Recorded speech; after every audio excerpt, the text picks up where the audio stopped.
about sea level changes, the water cycle, and if you've seen the podcast about Yenning. So, but how do the water cycle and all of that affect our life? Today, Dr. Lo and we both are going to make the science edible for everybody. Así que, toma pulque y come nopal, que el Pulche Podcast va a comenzar. It's my pleasure to welcome to this space Dr. Lo. Dr. Lo, good morning. How are you? Good morning. I'm good. Thank you very much, and thank you for having me here. No, it's our pleasure, honestly. Dr. Lo, how would you describe yourself? I'm an associate professor here at NTU at the Department of Atmospheric Science. So I started my job here in 2012, February. Okay. Yes, so it has been almost 9 years.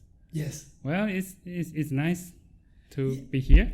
Yeah, I know that you are graduated from this university. From yes. Bachelor's and also master's.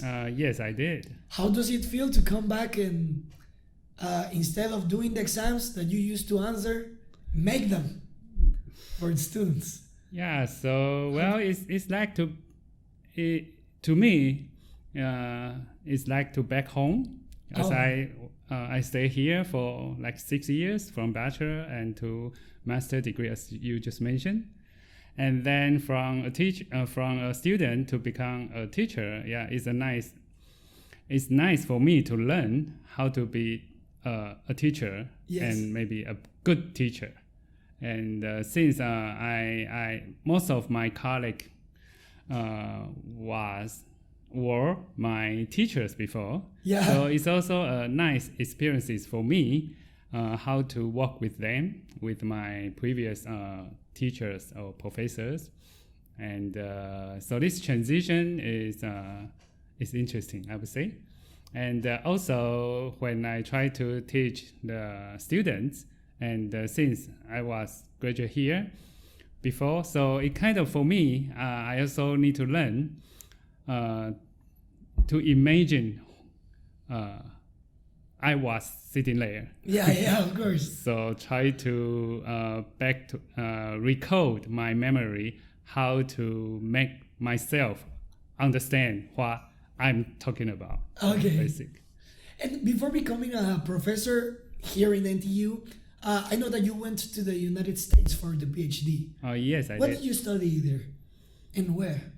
I went to California in 2005 to start my PhD degree over there at the University of California in Irvine. So it's a UC Irvine, so it's a UC system. Yeah. So they have many campuses, probably 10 campuses in California. Including Irvine, Santa Barbara, and some others, right? So from Berkeley, UCLA, Barbara, and San Diego, and Riverside. So around 10. Did you went to Tijuana? Tijuana? Did you went to Mexico? Unfortunately, no. Yikes. But I almost be there. Yeah. I was almost close there. So I went to San Diego, of course. Yeah. And it's nice. I like Mexican food. I like burritos a lot. I like it too. Yes, and so I was there from 2005 till I went back in 2012. Yes. Yeah, so there for almost 7 years. 7 years. So from PhD and also after graduate, I stayed there as a postdoc. Okay, and what was your research topic? It's more like using a satellite, so-called GRACE. Okay. How using GRACE, this satellite, to help understand our overall global water cycle, and then combine with climate model, how we can use both satellite data and the climate model to better predict and simulate our overall global water cycle and energy cycle. So using satellites, you take a look at the water cycle happening here in our atmosphere. Usually we ignore what happens in the atmosphere. Yeah. So because overall the atmosphere, the water content in the atmosphere is rather small compared to over the ocean and over the land. So basically overall we use GRACE try to check the water over the land or over the ocean. And Yes. then we kind of not ignore, but we remove the effect from the atmosphere. Yeah. So it's a water flow between the land and ocean. Of course, this transition or this transport has to rely on the atmosphere. Yeah. Yeah. So it's kind of like a transition zone between the two major water sources, land and ocean. Yes. And what type of results do you get out of GRACE? What does GRACE stands for? Is it So gravity? GRACE, so it's so-called gravity recovery and climate experiments. Okay. So actually it started from gravity. So when I first time I saw this mission, before I went to United States, I know it launched. NASA launched to the space in around 2002. 202. So before I went there, so I know my former advisor, he was working on this mission. So Okay. I tried to Google it and try to get some understanding about what this is, what a GRACE is. And I start to wonder, we can use gravity to recover the water cycle. It's quite amazing for me at that time because I never thought about these two stuff can be connected. Yeah. And so after I went there, then I start to work on these data sets, and then it's a mechanism. So why they want to use the gravity is because previously we know the water is moving, but we don't know the actual amount of water has been transported. The amount of water being that it's in liquid state, the amount of water that is in gas state. Yeah, Right. we know maybe the amount, but we know how they changes within time at say short-term time scale. I mean short-term time scale mean like monthly and also year to year. This Yeah. short-term time scale we are not so sure before, but within GRACE actually we can detect at monthly time scale. Say this year, this month in California, for example, how much water is lost compared to previous months, or Yeah. how much water it has gained compared to the previous months. This kind of information we don't know Yes. before the GRACE era. So right now we have this information and we can know where the water is. And it's very important for us to understand the sea level changes because sea level changes, there are basic two mechanisms. So one is because the temperature becomes higher and higher. Yeah. So the thermal expansion, so the volume will increases. And the other one will be the ice melting from from Greenland and Antarctic or mountain glaciers. Yeah. So this continue melt and increase the sea water. But we don't know actually how much mass is input to the ocean. But GRACE, it can actually tell us, because it measures Yeah. the gravity. Gravity is related to the mass. So we can know how much water has been contributed to the ocean. And this is kind of the first time we know the actual amount of the water flowing to the ocean and making the sea level changes. So it's quite nice. Yeah. Instrument. It really is. So GRACE, does it measures the changes in water amounts from California or from several parts of the world, like let's say in Taiwan? Or there's another type of technology for Taiwan. Let's say, what is the area that GRACE works on? Yeah, okay. GRACE is it can actually detect the global water. Oh, complete. Yeah, complete Yeah. global because it's kind of along the polar and circle the Earth. Yeah. So it can actually tell us after 1 month almost has the global coverage of the GRACE information. Okay. Yeah, so we can use it to measure California or other regions, India or Mexico. Okay. But it has some resolution.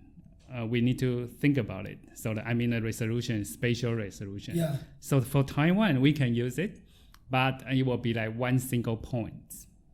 Okay. So because we have a small area, and so under the error or uncertainty range of the GRACE data, so we need to be very careful using the GRACE data directly in Taiwan. Okay. We can still use it, but we just need to be careful about the interpretation because they have some uncertainties within this small region. But if it's large enough, say the whole California, the error is rather small, so Yes. we can like have more confidence to say, okay, what happens to California's waters in the past 10 years? Yeah. Yeah. So the results of GRACE, what can you or how can you use it in the, let's say, in the real world? How does it affect, like, or how does it help you to do your job? Yeah. So for example, a lot of scientists in NASA, JPL, they use GRACE data to detect our overall water storage. So the water storage can be think about is from the top, the mountain top, the snow, ice, Yeah. or soil water, or groundwater. So we can use GRACE data to detect whether the Greenland ice is How much melting. did it melt? Yes. Yeah. How much is melt or how much it gain. And so this is one of the major findings from GRACE data set that the first time previously we know the ice is melting, Yeah. of course, and using other technique, but we don't know the actual amount. So GRACE data can actually tell us the actual amount in terms of weight, how much kilograms it's melt. Yeah. So, and some scientists, they are more interested in the anthropogenic process. What is the type of process? For example, the groundwater we store for irrigation. Yeah. So in California, it's very dry, but a lot of agricultural food, avocado and so on, and grapes. So they need water. Where the water comes from, one of the sources will be the mountain snow melt in Sierra Nevada. And also the other one, they pump a lot of groundwater underneath. Yeah. So when they pump the groundwater they use for irrigation, and a lot of water actually transported out. So it meaning that California's water, I mean the water in terms of soil water and groundwater, is reduced. Yeah. So the California signal, you can clearly see it continue decreasing from the GRACE data. So it means they lost water year by year because of this groundwater we store. And if this groundwater we store, of course there is a replacement from the rainfall. But if the rainfall cannot balance the groundwater we store, then the overall the water will be will be reduced. Yes. That's what happens in California or in Northwest India or some regions of the Middle East. And in the northern China, they have these kind of issues, the groundwater depletion. And this is so huge that can be detected by the GRACE mission. Okay, and how does it affect the water cycle? So for example, when they pump the groundwater, usually those groundwater, their life cycle is very long. I mean, the life cycle is they may have been stored there for thousands of years. Yeah, and we are taking it out, right? And we are taking it out, just like what we did for burning the fossil fuel. Yeah. Yeah, it's over there, but we kind of increase their demand, the math, and also their lifetime, because they are not in the Earth system right now. Okay. So it's kind of we dig a lot of underneath groundwater which has been stored there for thousands of years. Then right now we pump it out and use it, and it becomes part of our water cycle. So definitely affect the water cycle. And then previously, some studies show this water actually contribute to the sea level rise. Yeah, of course. Yeah, because it's not the water in the Earth system. So right now we took it and then become a part of the system. Then eventually it will store over the ocean. So it kind of increased the sea level rise rate as well. Yeah, because it's water that should be underneath the earth crust. Yes. And we are taking it out, and of course, it's gonna go to the sea. But as well, let's say if we have here a piece of land, and down here we have big amount of water. As we pump this water out, this chunk of land might go down as well, right? Yeah. So it could be a double. Yes. So that is called what we call the land subsidence. Land subsidence. Land subsidence because of the crust and then shrink, and then because originally it's filled with all the waters. Yes. Yeah. So it can cause the damage you just mentioned about the land subsidence. It happens in Taiwan as well. In the southwest of Taiwan, we have this kind of issues. Where? In Jiayi, in Jiayi. Tainan, Yeah. Yunlin, they have kind of these issues because of the pumping groundwater. And California is another example that a lot of land subsidence, very serious. And this type of problems mainly affect the areas that are more or less in the ocean level, right? In the sea level. Because as sea level rises, all of these cities that are very close to... Oh yeah, this will be like, in the future, it may be like flooding frequency might increases, yeah. So that's the tendency, the tendency that you are looking? Well, I didn't look at how it might affect the coastal regions in the future, but in my study, we look more about how the sea level is changing. Okay. And then will it like continuously increasing, or sometimes it may reduce, or it may increase higher and higher in the future. So we kind of explore more about its mechanisms. Yes. Rather it's like impacts. Yeah, there are a lot of like societal impact. Those scientists, they work on these issues. Yeah. How those near coast cities, how they might be affected by the sea level rise. Yes, there are some kind of stuff, but I didn't do that exactly. So you were mainly focused on the change in the sea levels. Yes. And did you take a look at let's say pH changes or things like that? Yeah, not really. Okay. Because that will rely on this chemical analysis. Okay. Which we don't have this kind of instrument in our department. Of course, there should be a lot of this instrument and analysis tools in NTU. But I think there are a lot other scientists or professors working on these issues, the pH values in the seawater. Yeah, so then going back a little bit to your research, how does it affect the rising sea levels? Let's say, what is the tendency that you see? Yeah. Is it going to rise over the next 5 years or 10 years? So from 1993, the NASA, they launched this altimeter to measure the sea level changes. So right now we have almost 30 years of data. Yes. And then according to this data, the sea level continue increase by 3.3 millimeter per year. So roughly like this. 3 millimeter, like 3 millimeter. Okay. So the 10 years will be like 3 centimeters. Yeah. Like this way, 10 years. So you may wonder, so what? So few. Yeah, so what? But it actually increased more and more. Oh, so it's not linear. It's not linear. Exponential. Yeah, it will be exponential according to a lot of model projections. So right now, within this 20 or 25 years of data, it's still linear, but in the past 5 years, it kind of this way. Okay. To become like this way. So you think it's the beginning, like right now what we are looking at in terms of sea level, rising sea levels, you think it's just the beginning?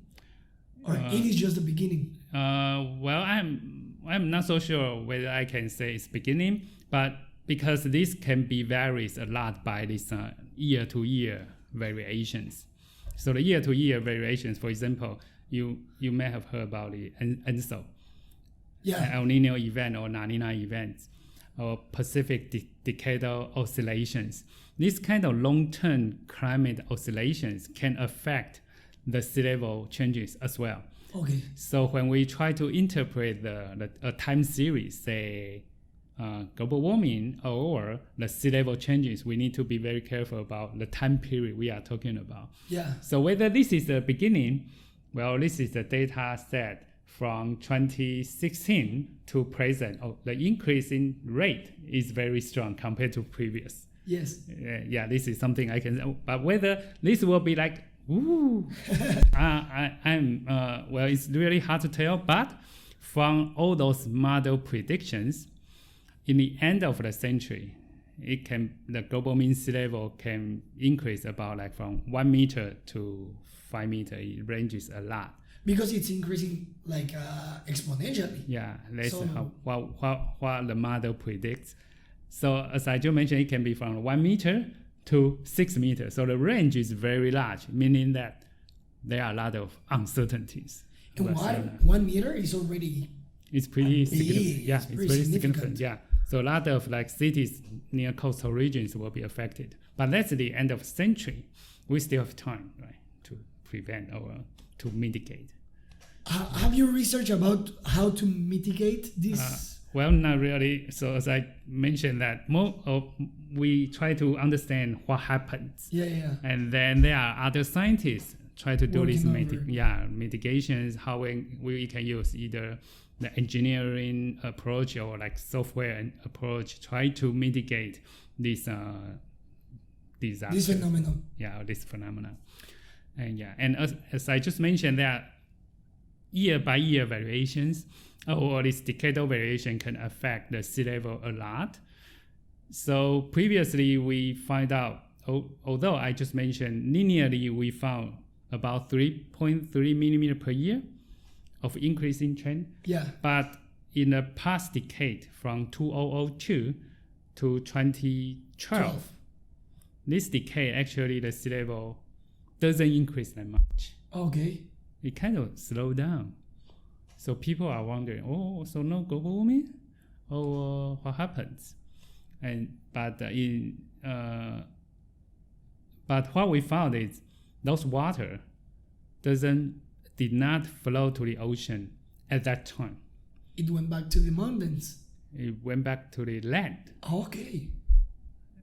So what does that mean? It went back to land. So at that time, from 2002 to 2012, is we so-called La Nina-like climate pattern.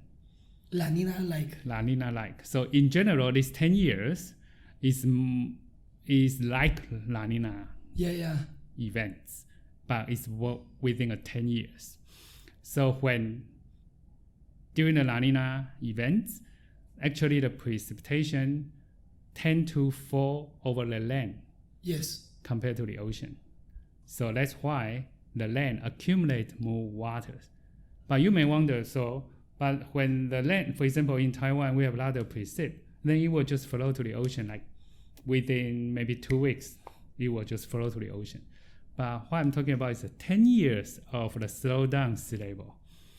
So in the end, we found out those precipitation fall down over the land a lot, but it falls over most of the dry regions. And then those dry regions have a lot of inland water river basin. So that means when the precipitation fall down over those river basin, it won't flow to the ocean directly. It will accumulate first. And then eventually, they will go back to the Earth system. Or the ocean by evaporation. But this takes time compared to the river flow direct to the ocean. Yeah. So it takes about like decade for those water to be back to the cycle. Yeah, to our cycle by the evaporation. So this is something like previously found out. So that's why I mentioned that. So the year-to-year variations or the decadal variation can affect the sea level a lot. But in long term, it still increase. Yeah, in long term, it's still increasing. But whether it will go up, it depends on how we try to do this carbon issues. Whether are we going to follow the Paris Protocol or something? I think that would be the best. That would be the best, and it's something that people need to work on. Yeah, so you just mentioned that some of the water goes back to the land, and some other keep on flowing in the river. Yes. So that's also part of the water cycle, right? Yes. Some of it goes inside, and some other gets evaporated. Yes. So it would be like a tank that gets filled, and once it's filled, it flows again. Let's say if I have a pipe here, it's not gonna flow outside of it until it's completely full. Yeah. So it depends on the river system. So if the river system like in Taiwan, so in Taiwan, for example, is here, then a lot of the river flow actually just directly go to the ocean. Yes. Either to the Taiwan Strait or the Pacific.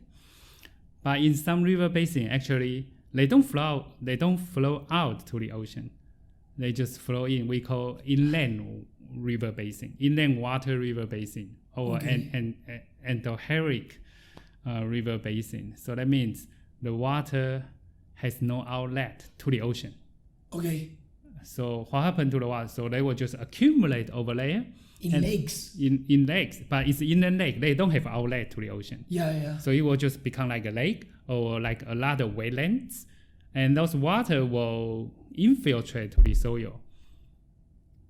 So that's why the water did not contribute to the seawater at that time. Yeah. But the water won't just stay there forever because we are of the energy. Pumping it out. Yeah, no, not we pump it out, but the energy.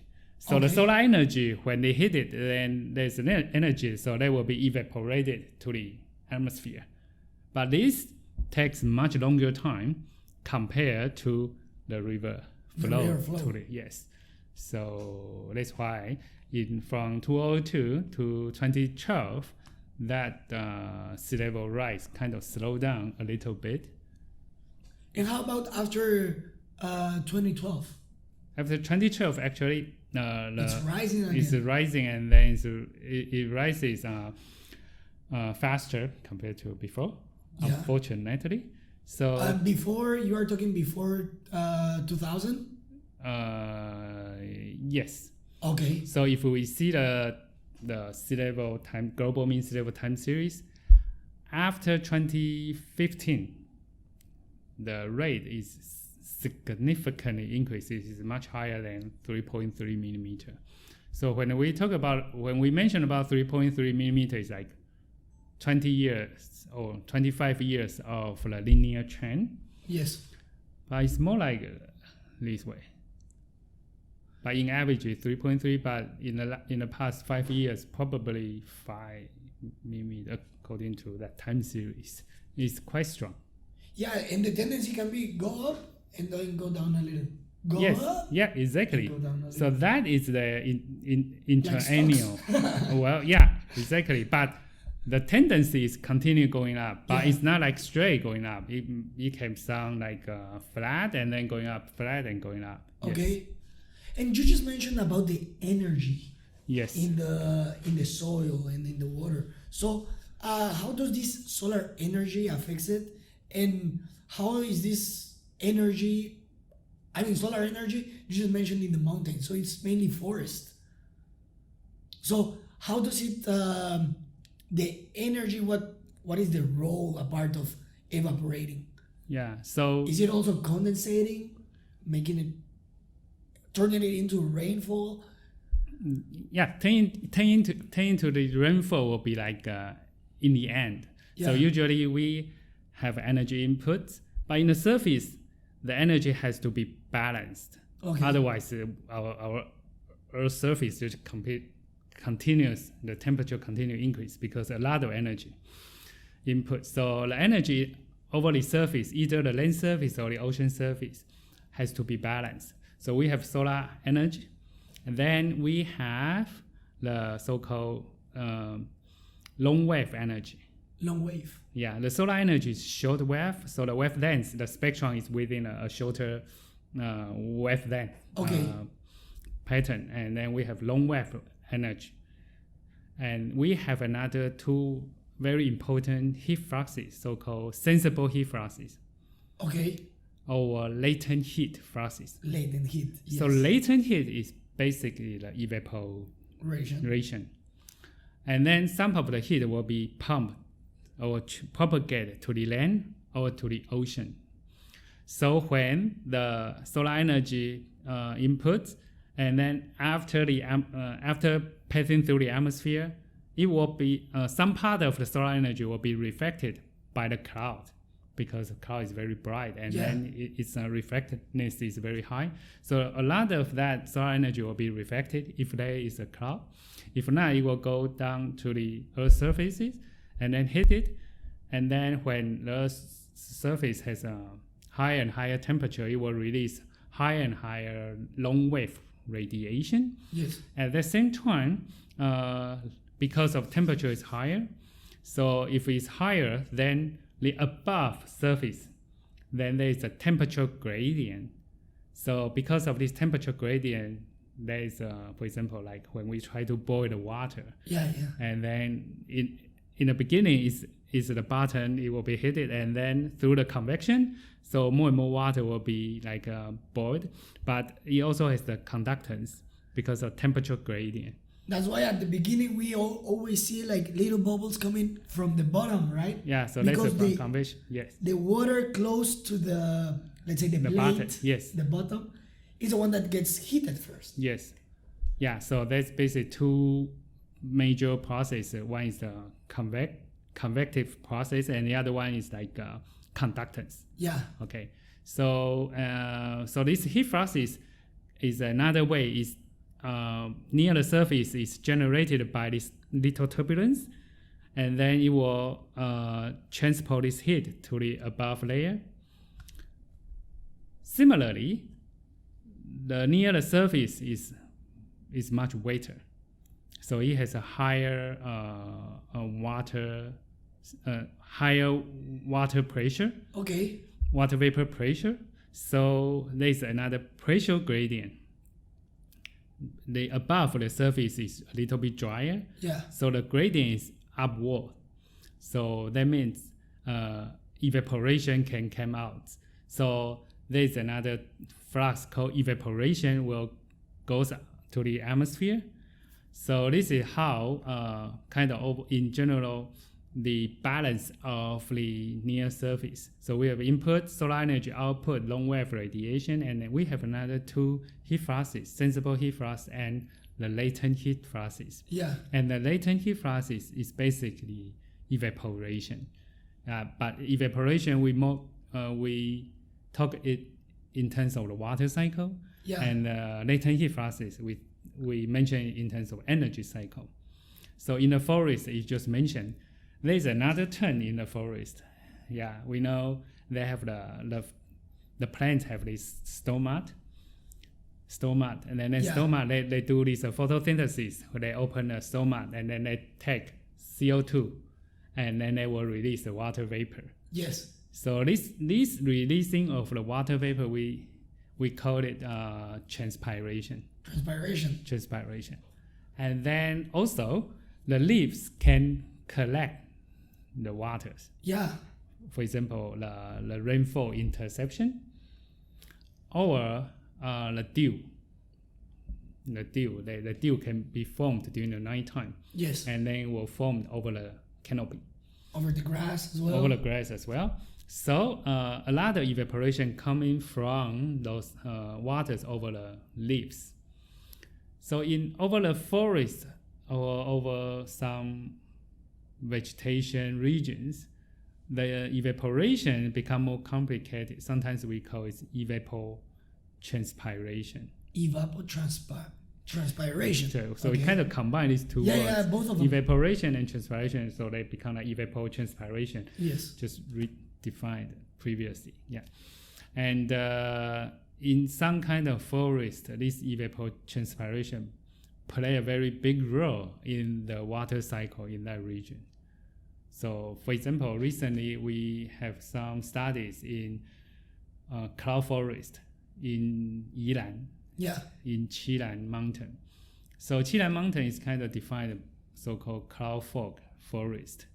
Cloud fog forest, or some people just call cloud forest. Okay. So that means it frequently you will see a lot of fog events. Yeah. Very frequently. So usually during the summer in Qilan, after 12 noontime, you will see the fog just came out.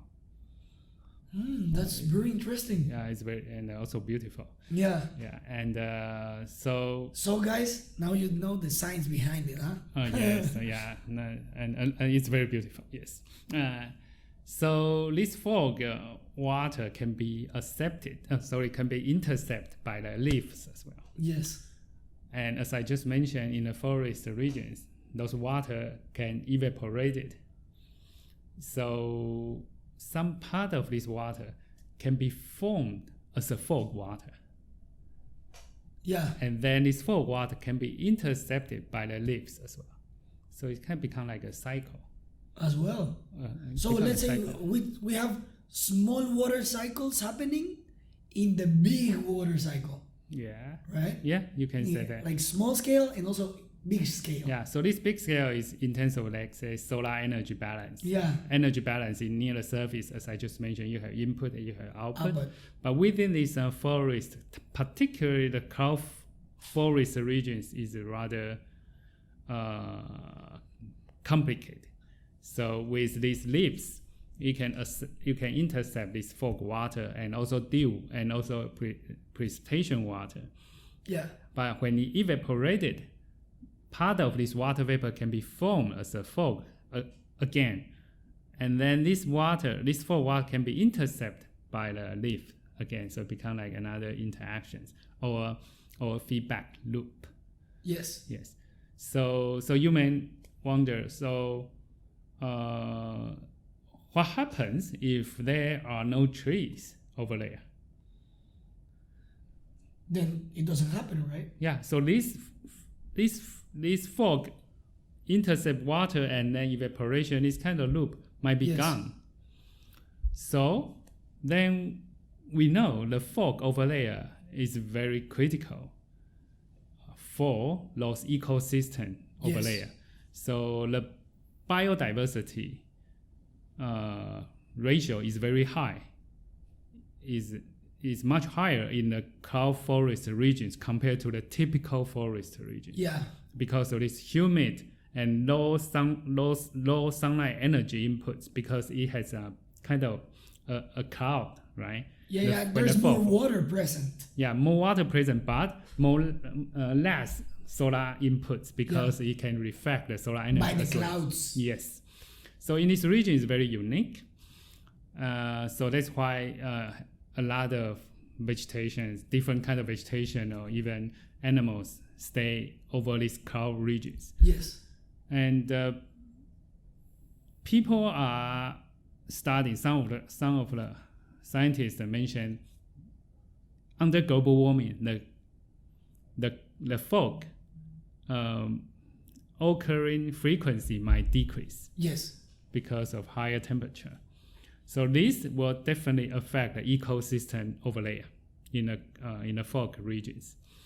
And also, as I just mentioned, and scenario that if there is no leaves over there, if the forest is gone, then this positive loop, as I just mentioned, the fog and then the leaves and then the evaporate and then the fog will be gone as well. Yes. So it will reduce the fog occurrence frequency as well.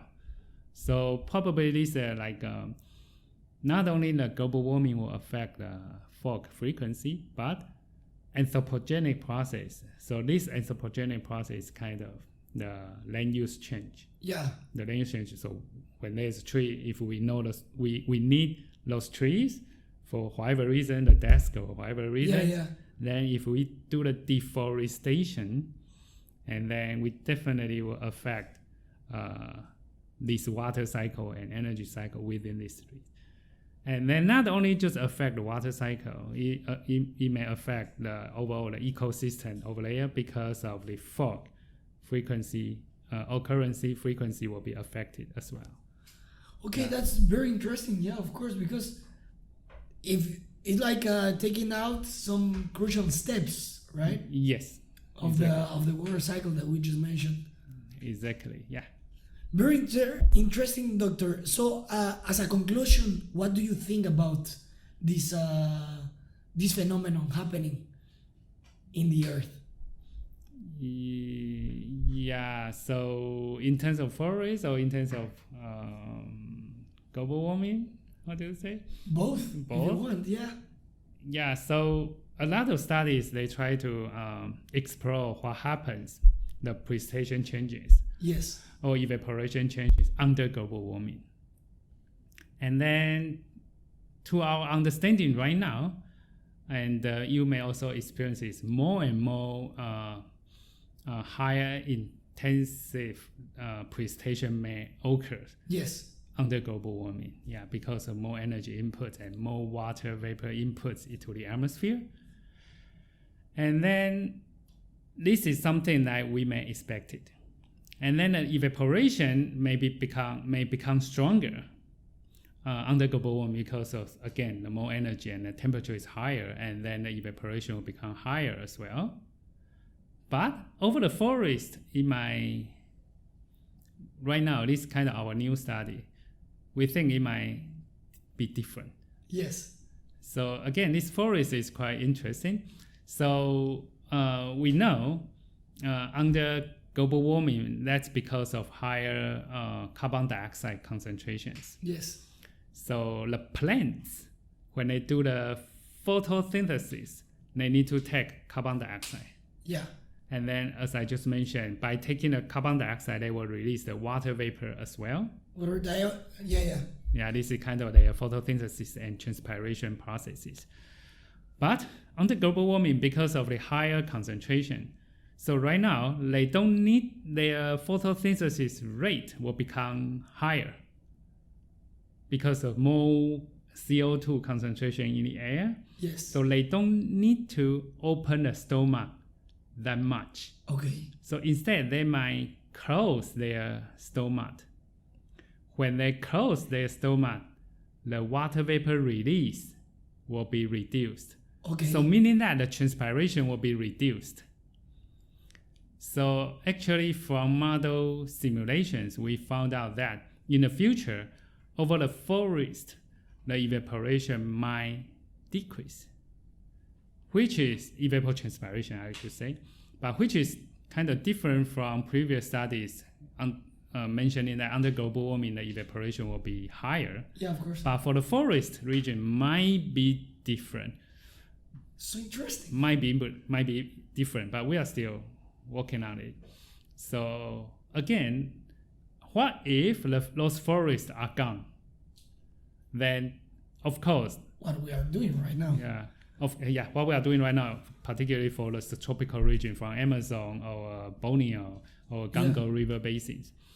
So without this buffering effect from the forest, the water cycle might be further intensified because of the evaporation over the original forest regions might become higher instead of lower. Yes. So this is something that we are working on it. But in general, overall the scientists believe the water cycle might be intensified under global warming.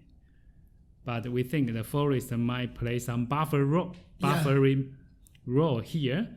So we need to protect this, of course. Yeah. Oh, that's very interesting. Yeah, so basically. Any other questions? I just want to mention that, as you said, that you are from atmospheric sciences department here. Yes. So you know other of our guests, right? Yeah. Miss Yenning. Yes. So I'm very happy to have this talk with you two. Okay, that's great. And I'm very happy that you joined this project. Okay, yeah. Well, thanks for having me here. Well, it's nice talking to you, and I think it's nice to broadcast out the science to everyone, that let everyone knows what we are doing, of course, and then what overall the climate change effects and then the cost here. So I think it's nice. Thank you for organizing this program. No. It's like my pleasure to share science. So thank you very much, Doctor. No problem. Thank you very much for being here, and see you next time. Okay, sure. See you. See you. Okay. Goodbye.